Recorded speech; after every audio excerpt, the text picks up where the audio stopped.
श्रीमद् भगवद गीता 5वां अध्याय कर्म संन्यास योग।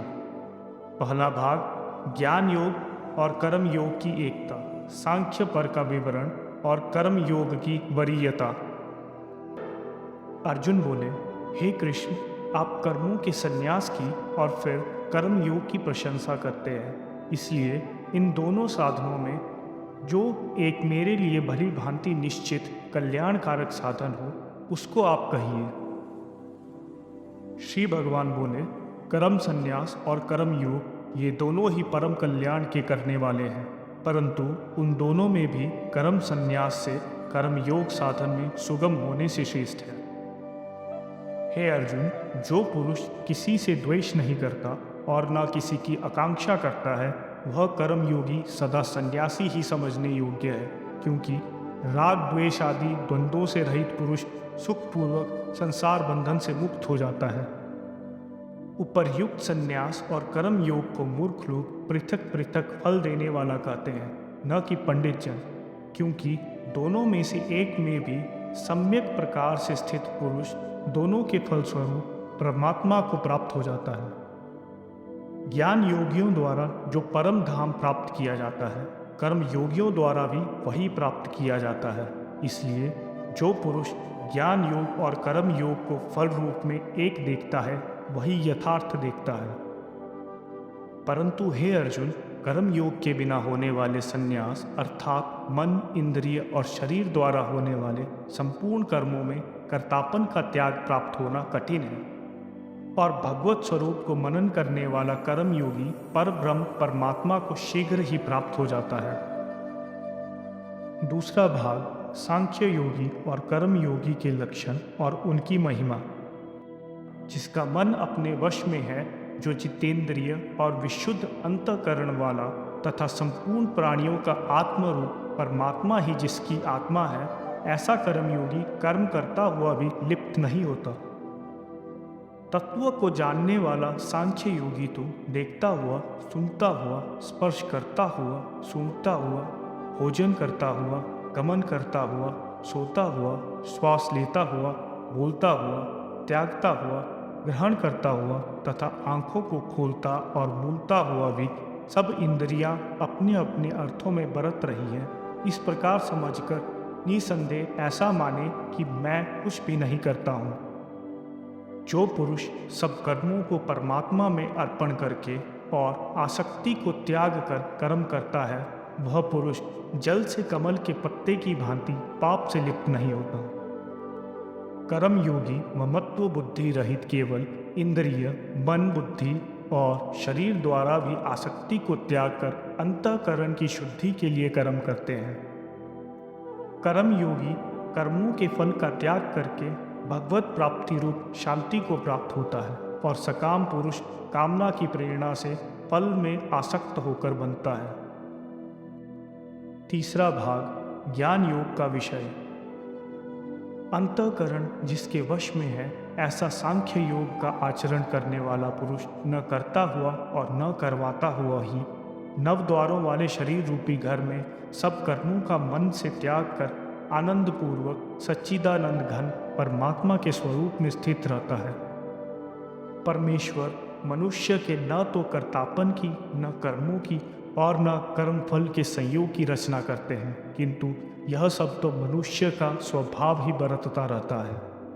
सर्वव्यापी परमेश्वर भी न किसी के पाप कर्म को और न किसी के शुभ कर्म को ही ग्रहण करता है, किंतु अज्ञान के द्वारा ज्ञान ढका रहता है।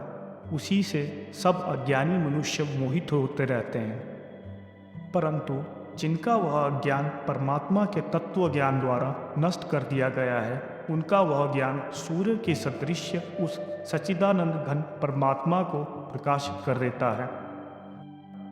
जिनका मन तद्रूप हो रहा है, जिनकी बुद्धि तद्रूप हो रही है, और सच्चिदानंद घन परमात्मा में ही जिनकी निरंतर एक ही भाव से स्थिति है, ऐसे तत्वपरायण पुरुष ज्ञान के द्वारा पाप रहित होकर अपुनरावृत्त को अर्थात परम गति को प्राप्त होते हैं।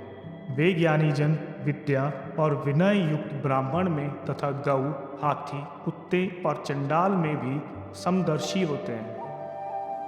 जिनका मन समभाव में स्थित है, उनके द्वारा इस जीवित अवस्था में ही संपूर्ण संसार जीत लिया गया है, क्योंकि सच्चिदानंद घन परमात्मा निर्दोष और सम है। इससे वे सच्चिदानंद घन परमात्मा में ही स्थित हैं। जो पुरुष प्रिय को प्राप्त होकर हर्षित नहीं हो और अप्रिय को प्राप्त होकर उद्विग्न न हो, वह स्थिर बुद्धि संशय रहित ब्रह्मवेता पुरुष सच्चिदानंद घन परम ब्रह्मा परमात्मा में एक ही भाव से नित्य स्थित है। बाहर के विषयों में आसक्ति रहित अंतःकरण वाला साधक आत्मा में स्थित जो ध्यान जनित बाहर के विषयों में आसक्ति रहित अंतःकरण वाला साधक आत्मा में स्थित जो ध्यान जनित सात्विक आनंद है उसको प्राप्त होता है। तदनंतर वह सच्चिदानंद घन परम ब्रह्म परमात्मा के ध्यान रूप योग में अभिन्न भाव से स्थित पुरुष अक्षय आनंद का अनुभव करता है। ये इंद्रिय तथा विषयों के संयोग से उत्पन्न होने वाले सब भोग हैं। यद्यपि विषयी पुरुषों को सुख रूप भासते हैं, तो भी ये दुख के हेतु ही हैं और आदि अंत वाले अर्थात अनित्य हैं। इसलिए हे अर्जुन, बुद्धिमान विवेकी पुरुष इनमें नहीं रमता। जो साधक इस मनुष्य शरीर में शरीर के नाश हो जाने से पहले पहले ही काम क्रोध से उत्पन्न होने वाले वेग को सहन करने में समर्थ हो जाता है, वही पुरुष योगी कहलाता है और वही सुखी है। जो पुरुष अंतरात्मा में ही सुख वाला है और आत्मा में ही रमण करने वाला तथा जो आत्मा में ही ज्ञान वाला है, वह सच्चिदानंद घन परम ब्रह्म परमात्मा के साथ एक ही भाव को प्राप्त सांख्य योगी शांत ब्रह्म को प्राप्त होता है। जिनके सब पाप नष्ट हो गए हैं, जिनके सब संशय ज्ञान के द्वारा निर्वित हो गए हैं, जो संपूर्ण प्राणियों के हित में रत रहते हैं और जिनका जीता हुआ मन निश्चल भाव से परमात्मा में स्थित है, वे ब्रह्मवेता पुरुष शांत ब्रह्म को प्राप्त होते हैं। काम क्रोध से रहित जीते हुए चित्त वाले पर ब्रह्म परमात्मा का साक्षात्कार किए हुए ज्ञानी पुरुषों के लिए सब ओर से शांत पर ब्रह्म परमात्मा ही परिपूर्ण है। चौथा भाग भक्ति सहित ध्यान योग तथा भय क्रोध यज्ञ आदि का वर्णन। बाहर के विषय भोगों को न चिंतन करता हुआ बाहर ही निकालकर और नेत्रों की दृष्टि को भ्रिकुटी के बीच में स्थित करके तथा नासिका में विचरने वाले प्राण और अपान वायु को सम करके जिसकी इंद्रियां, मन और बुद्धि जीती हुई हैं, ऐसा जो मोक्ष परायण मुनि इच्छा, भय और क्रोध से रहित हो गया है, वह सदा ही मुक्त ही रहता है। मेरा भक्त मुझको सब यज्ञ और तपों का भोगने वाला, संपूर्ण लोकों के ईश्वरों का भी ईश्वर तथा संपूर्ण भूत प्राणियों का सुहृद अर्थात स्वार्थ रहित दयालु और प्रेमी ऐसा तत्व से जानकर शांति को प्राप्त होता है। इस प्रकार उपनिषद ब्रह्म विद्या तथा योग शास्त्र रूप श्रीमद् भगवद गीता के श्री कृष्ण अर्जुन संवाद में कर्म संन्यास योग नामक 5वां अध्याय संपूर्ण हुआ।